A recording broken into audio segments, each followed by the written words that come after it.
Okay, so this is the outline of chapter 23, the Gauss law. Okay, the Gauss law.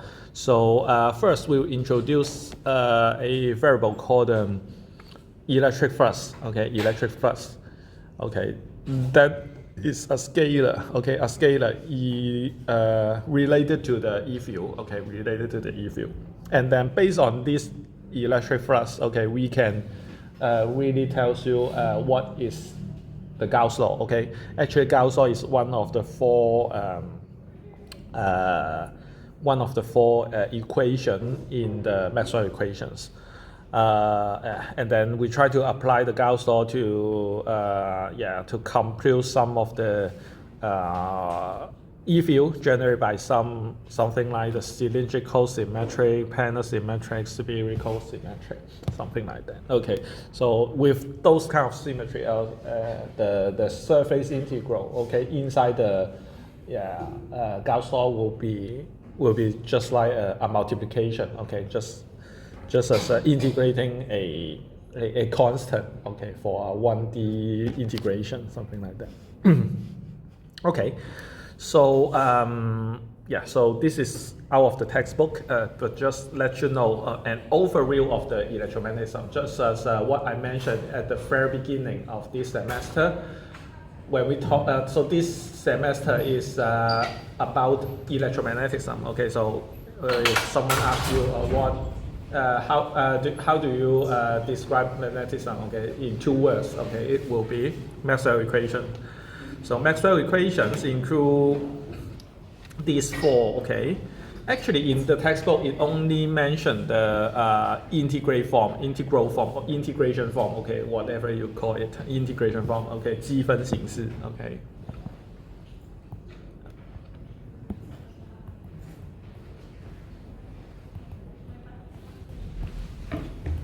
Okay, and actually it also have the point form, or some literature call it the differential form. Okay, whatever you like to call it. Actually, the notation here is a bit different from the textbook. Okay, you won't see the H field in this textbook. Maybe D occurs once. Okay, but it seldomly occurs here. Okay, and then even this one, okay, you will not see it. Okay, so later in this chapter, okay, you won't see the Gauss law like this one. Okay, so it will be a little bit different. But anyway, it's just to let you know. Okay, so in the Maxwell equation, okay, in this chapter we'll learn the Gauss law for the E field. Okay, and we also have another Gauss law. This is also the Gauss law, but for the B field. Okay, we learned it in chapter 32. So quite far away from now, and this too is related to the B field, the magnetic flux density. Okay, the magnetic field mentioned in the textbook. Okay, and or actually the B field. Okay, so chapter 29 you'll learn the Ampere's law, and then in chapter 30 you'll learn the Faraday's law. So these two are related to the B field, and somehow also related to the B field. And actually in chapter 29 you only learn the Ampere's law up to here. Okay, so for this part you also learned it in chapter 32. Okay, so just like, okay, you learned it by half and then later on added another term there. Okay, so of course in this one, okay, so talk about this Gauss law. Okay, we have D here. Okay, of course in this textbook it only use E. Okay, so actually in some more advanced electromagnetics, some textbook it will use D, which is somehow linear to the E field. Okay, and then actually D does not appear in the textbook, so just so this is just this. I think the textbook just tries to make everything easier to understand, so it don't try to introduce too much. Okay, because we just cover some fundamental part in the electromagnetism. So don't, as much as they are just linear relationship, that so it's better not to mention that, in my opinion. Okay, so after the overview, so let's go in the first definition we will talk about. So this is the electric flux. Okay, electric flux. So the first highlight is Gauss law relate the electric field at point on a closed Gaussian surface. You can either call it closed surface or Gaussian surface. Okay, in Chinese called 封闭曲面. Okay, closed surface. To the net charge enclosed by the by that surface. Okay, so for example, if I have this bottle, okay, this is a closed surface, because even though there are some tea inside, okay, even though I just put it upside down, then the tea doesn't split out. Okay, but for example, this one, okay, this one is not this is not a closed surface, because this side and this side, okay, are not closed, okay, so it's easy to understand this closed, whether it's closed or open. Okay, but in the textbook, try to use the Gaussian surface. It actually means closed surface. Okay, it doesn't have other meanings. Just to let you know, okay, so this closed surface or Gaussian surface is related to the Gauss, or just this idea. Okay, to the net charge. Okay, so what it means is that the electric field at the point A on a Gaussian surface, okay, to the net charge. Okay, so it's relate the E field, okay, points on Gaussian surface to the net charge. Okay, so the E field, okay, so not necessarily the E field, but a variable related to the E field. Okay, that is the electric flux. Okay, related to the net charge enclosed by that closed surface. Okay, so very abstract. Okay, let's see what it means. Okay, let's try to explain it in several examples like this. Okay, so here we have a point charge. Okay, we have a point charge. Just pretend, okay, we don't know the charge, how many charge are there, and then we actually able to know the E field. Okay, so actually there are some E field line, okay, in the in blue color, okay, with a red head, okay, something like that. And here we try to assume a Gaussian surface like this dotted line, okay, this dotted line. Okay, so of course it is a Gauss surface, should be in 3D. Okay, so but of course we try to draw it on a 2D paper or 2D slide, so we only see a circle, but actually it should be a 3D sphere. Okay. And one thing I need to emphasize that, okay, so this Gaussian surface doesn't necessarily to be a physical surface, okay, so 它不一定是一个物理上存在的一个面，它只是一个假想中存在的面而已 okay, so it doesn't necessarily to be a physical surface. Okay, so here we just try to assume this sphere, okay, is the Gaussian surface. Okay, we doesn't necessarily need to have a ball there. Okay, so here we try to count. Okay, how many E field lines are going through this Gaussian surface, or at least this circle. Okay, so actually a kindergarten child know how to count. Okay. 1, 2, 3, 4, 5, 6, 7, 8. Okay, so there are 8 arrows going through this circle, okay, or this cross section of the Gaussian surface. Okay, so 8. Okay, so keep in mind these 8 arrows. Okay, so next one. Okay, we have another point charge. Even though it is a bit small, I just zoom out. Okay. So to include the whole figure. So this size doesn't relate to the charge amount, okay? So, but anyway, we try to see, okay, how many arrows going through the same Gaussian surface. Okay, so actually 1, 2, 3, 16, okay? Okay, we don't need to count, okay, because it should be double, okay, it should be double.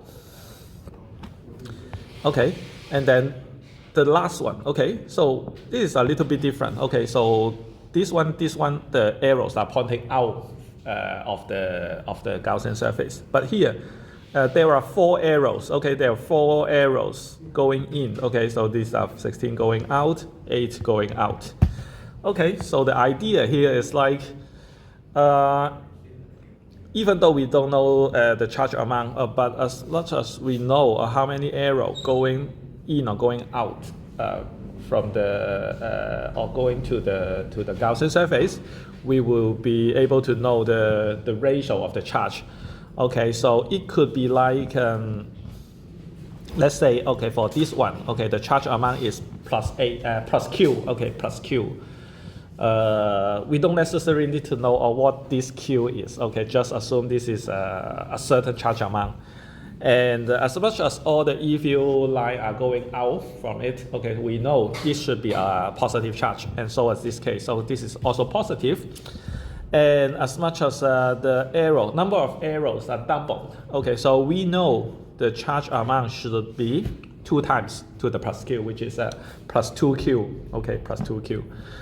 Okay, and this one, this is going in, so we know the charge amount should be negative, and then the number of arrows are half to this one, okay, so it should be negative 0.5 Q, okay, so we know, so by counting the number of arrows or number of E field line going through, okay, but as much as we know the E field line are just some visualized concept, okay, to describe the E field. It is not very rigorous, okay.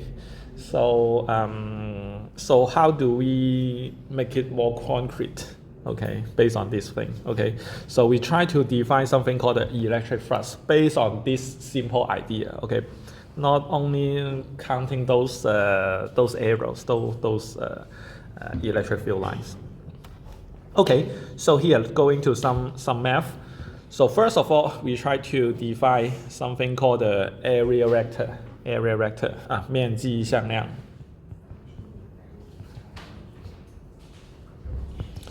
Area vector.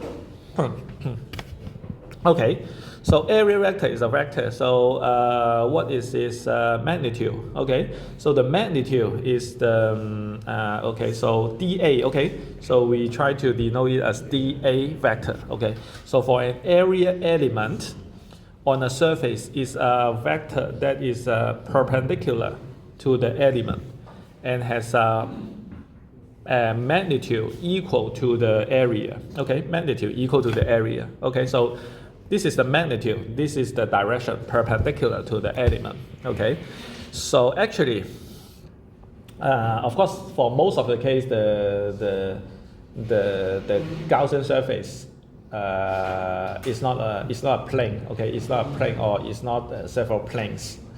It could be somehow like curvature. Okay, so 通常都是曲面. Okay, so actually we try to cut this curvature into many small elements. Okay, so we can assume that this small element is a very small plane. Okay, as much as this element is small enough. Okay, so in that case, let's say, okay, we try to cut it into like many square.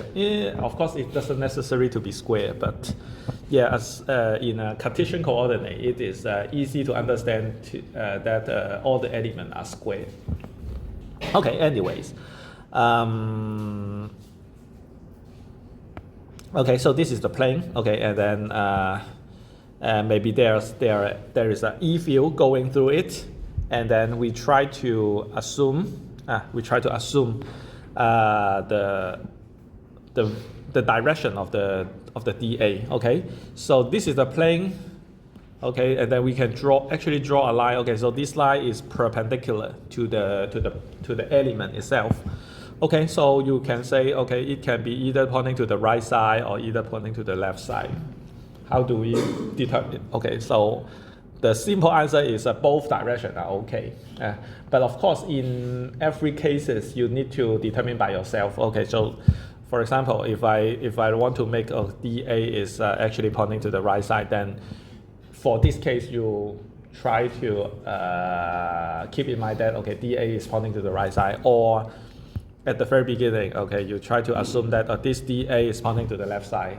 It's also okay, but don't try to mix it up. Okay, sometimes you pretend it to the right side. Okay, sometimes you assume it to point to the left side. Then you have some error. Okay, because as long as the vector point to the opposite side, there's a negative sign there.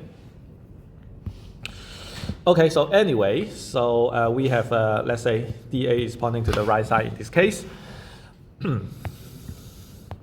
And then the magnitude is very straightforward. It's actually the area of that element. So it is easy to understand.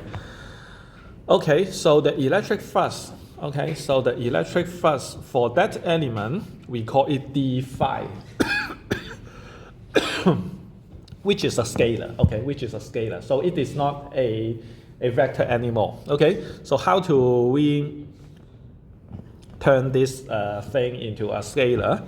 So the most trivial way is to use the dot product or the inner product, okay? Which means that we try to take the inner product between the E field and the dA, the area vector, okay? The dot product becomes a scalar.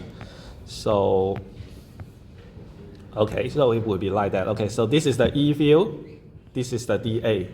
Okay, and then you should be able to know that even in high school physics, you know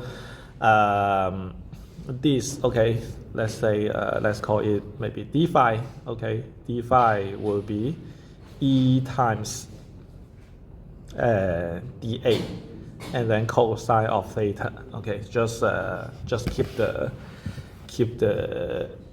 notation there. This is the vector form. Okay, the vector. Okay, the dot product between two vectors will be like the magnitude of these two vectors and then times the cosine of the angle between them. So this theta is the angle between this E field and the dA. Okay, so this is the cosine theta factor. Okay, multiply here. Okay, so to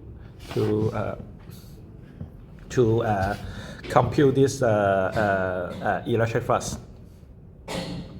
Or in this case, you just use the delta to replace the d. Okay, this is just a notation, so doesn't really matter here. Okay, so here it just tells there are some cases would be like if E field and the dA is with an angle which is less than 90 degrees, then this net flux, this electric flux is positive. If E field and the dA is perpendicular to each other, then cosine of 90 degrees is 0. Okay, so this electric flux is 0 for that element. Okay, so far any question? Any question about this electric flux?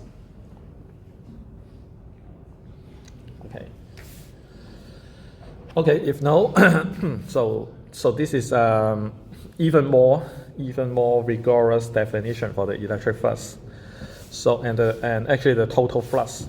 Okay, so this page we try to cut surface, even though curvature into many small elements. Okay, each element can be considered as a plane. Okay, and then we are able to define the dA for each of these elements. So even for a curvature for different elements, the dA can point to different direction. Okay, so in this case, after cutting it and then calculate the d phi for each of the elements, and then afterwards we need to add them together with an integral, so that the total flux, okay, the total flux for a Gaussian surface or for a closed surface is defined as this one. Okay, so the phi for the total flux for a Gaussian surface or closed surface is E dot dA. Okay, so actually still E dot dA. You can consider it like phi is actually integration of d phi. Okay, and then you replace this d phi as E dot dA, and then like this. And actually, for some of the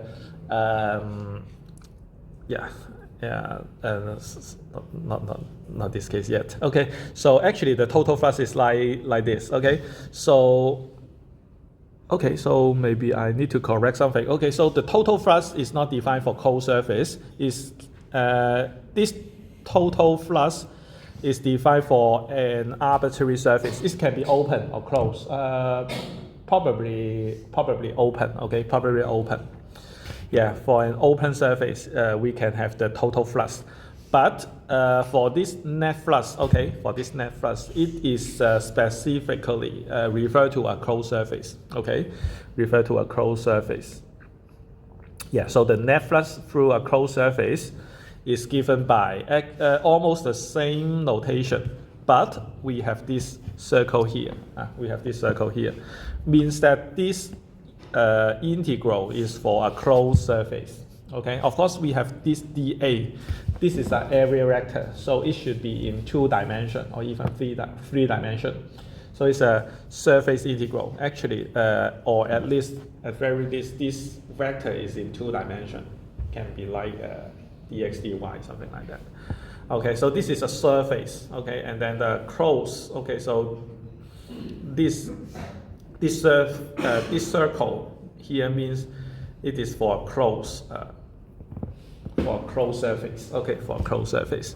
So even though the notation looks horrible, but anyway, the idea is like this.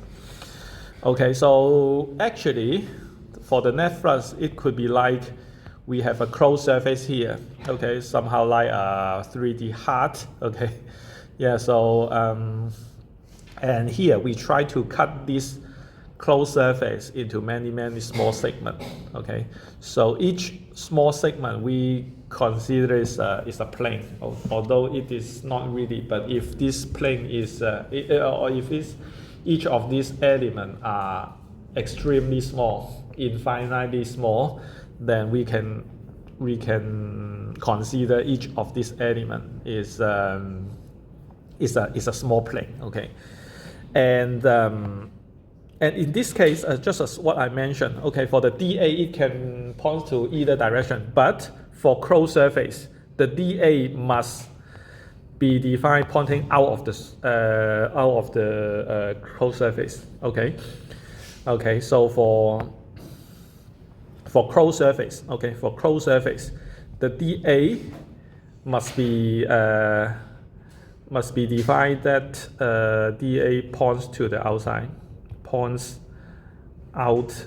Okay, points out from the Gaussian surface. Gaussian surface. Okay, like this. Yeah. Okay, so for example, okay, for example, okay, so for this one, the dA should be like pointing this way. Okay, and then for this one, okay, this one is like pointing pointing that way. Okay, so for each of the elements, they are actually pointing to different direction. Okay, but as much as it is a closed surface or a Gaussian surface, all the dA should be pointing out of it. Yeah, maybe this direction is a bit better. Yeah. Okay, and then finally, okay, as much as for every element, okay, actually we can cut this Gaussian surface into many small segments, and then we will be able to find the d phi for each of these elements. And And finally, we can add all this scalar d phi together so that we denote this infinite summation as this surface integral. And actually, in the mathematics textbook, it tends to use another notation, something like this. Okay, something like this. Use a double integral. So use two integral side to specify that, oh, this is a surface integral. But in these textbooks, it always use a single integral sign. Okay, even for 1D, 2D, or even 3D integration, it only use a single one. Just like here, okay. Here is still single integral. Okay, never mind. Okay, so yeah. So here is a note that if phi is greater than 0, okay, it means that the electric flux are pointing outwards. Okay, are pointing outwards. If phi is less than 0, then the electric flux or the net flux is going inward to the Gaussian surface. It's just like, yeah, if phi is larger than 0, it's just like the Gaussian surface. Inside the Gaussian surface, it's like the source of the E field line. The E field line tends to going out. Okay, and then if phi is less than 0, it is the other way around. It's like the sink of the E field line. Okay, and the E field line tends to going in. Okay, yeah, but for some specific case, maybe for a specific Gaussian surface, maybe part of the d phi are positive, part of the d phi are negative, and then they may be cancelled, and then we would like to see, okay, the final value after the cancellation to see whether it's positive or negative. So this note is just like a trend. Okay, so it's just like on average the E field line are going in or going out. Okay, on average. Okay, like this. It doesn't really mean that, okay, if phi is larger than 0, all the points will be positive. It doesn't really mean that. Okay, so it can be somehow like suppose we have a Gaussian surface like this, and then suppose we have a positive charge, and then there are some E field going this way. Okay, so I just draw 4 here, and of course for, let's say for this point, okay, dA is pointing outward. Okay, so be pointing to the right side. For this point, dA pointing upward. This point, dA pointing to the downward. Okay, this way. Okay, something like that. Okay, so all the dA are pointing out from the Gaussian surface. Okay, so you can see that. Okay, so for this simple structure, okay, with only a single charge, single positive charge on the center of the Gaussian surface as a sphere. Okay, so it is very symmetric. All the dA and E field at all the points are pointing to the same direction. Let's say this one. Okay, E and dA points to the same direction. So E dot dA must be positive. Okay, E dot dA could be like E times dA cosine of 0 degree, as they are pointing to the same direction, or if it is a acute angle, then cosine theta is at least a positive value. Okay, so it is like E dot dA. Okay, so the easiest case. If it is the other way, suppose we have a Gaussian surface, and then here we have a negative charge, so the E fields will like points towards the center. E field. Okay, like that. And yeah, so the dA doesn't relate to what is the structure. It only related to the Gaussian surface. So still dA pointing outward. Okay, dA pointing outward. Like this. Okay, so the definition of the dA doesn't change. Okay, doesn't change. So here you can see. Okay, so this is like E dot dA is like E times dA cosine of 180 degree. 180 degree because E and dA are pointing to the opposite side. Okay, so it will be like negative E times dA. Of course, the magnitude should be positive. Okay, so this is a negative value. This is a positive value, something like this. Okay, and then if you add up all the d phi, okay, d phi, okay, it will be like add up many positive value or add up many negative values to make the net flux to be positive or negative. Okay, so this note is very important. Okay, so based on the phi, the total or the net flux, okay, you tend to know the how the E field line flows.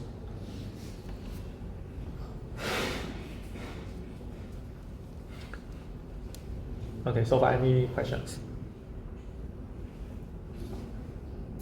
Okay, if no, there is a simple sample problem to explain this stuff. Okay, so here it says a Gaussian surface in the form of a cylinder of radius r. Okay, 有一个圆柱体，它的半径是大 r. Okay, immersed in a uniform E field. Okay, so there's a uniform E field all the way pointing to the right side. Okay, like this, with a cylinder axis parallel to the field. Okay, what is the flux phi? Okay, of the electric field through a closed surface. Okay, so here in the middle, it means that, okay, so there's something called a cylinder axis. Cylinder axis means, okay, so as much as it is a cylinder, okay, of course, it will have two planes, okay, two circles as the plane, okay, like this one, okay, like this one, okay, so this side is a circle, this side is another circle, okay, and then in the middle there is the side, there's the side, okay, so this is another surface. Okay, so the axis is like for all the circle, we have a center. Okay, we have a center. So we connect all the center together. So this is the axis of the cylinder. Okay, and actually you can define which is the positive direction, but as much as the E field is this direction, it will be better to assume the axis is also pointing to that direction. But in this case, I don't think it is very important. But at very least, this is the axis. Okay, and then it tells you that the E field is parallel, or the E field is uniform. So which means that the magnitude are constant. Also, the direction also pointing to the same direction. Actually, pointing to the right side in this example. And so as the axis of the cylinder, also this case. Okay, so it asks you what is the flux. Okay. Okay, so here we try to denote. Okay, this is the surface A, this is the surface B, this is the surface C. Okay, so actually here we need to find. Okay, phi will be like integration of E dot dA. Okay, so as much as this is a closed surface, so we need we use this notation. Okay, so it can be separated into three parts. Okay, E dot dA for the surface A, and then E dot dA for the surface B, and then E dot dA for the surface C. Okay, referring to this A, B, and C. Okay, so each of them are not closed anymore, so we don't try to draw a circle there. Okay, we don't try to draw a circle there. Okay, so let's calculate each one one by one. Okay, so first one, E dot dA for the surface A. Okay, so dA is pointing to the left side. Okay, as much as it is perpendicular to this one. Okay, as much as this is already a plane, so we don't need to cut it even smaller. So it could be like, okay, we can consider this is a plane, and then and as much as the E field are all constant. Okay, so for every point, it will be like the E field pointing to the right side and the dA pointing to the left side. So in this case, it could be like they are pointing to the opposite direction, so it will be like negative E times dA. Yeah, because it can. So if you really need a more complete step, it could be like E dot E times dA and then cosine of 180 degree. Cosine of 180 degree, and then it could be like this. Okay, and then this is negative 1. Okay, so it could be like negative EDA, and then E is a constant. So it could be like E times the total area, which will be negative E times A. Okay, for this one, it could be something like integration of 4 times dx from 0 to 3, which will be like 4 times 3. Okay, so integrating a constant would be like this one multiplied by the total x, okay, total length of x. Okay, but of course this is a 1D integration. Here is a surface, so you need to count the total area. Total area is a circle, okay, but yeah, we just denote it as a capital A for that. Yeah, so A is the area of the circle. Okay, and then similarly for C, okay, let's skip the B first. C will be like E dot dA. Here, E and dA points to the same direction. So it could be nothing but This should be E times A only. Okay, no dA. This should be E times A only, but with a plus sign. Okay, so because E and dA points to the same direction.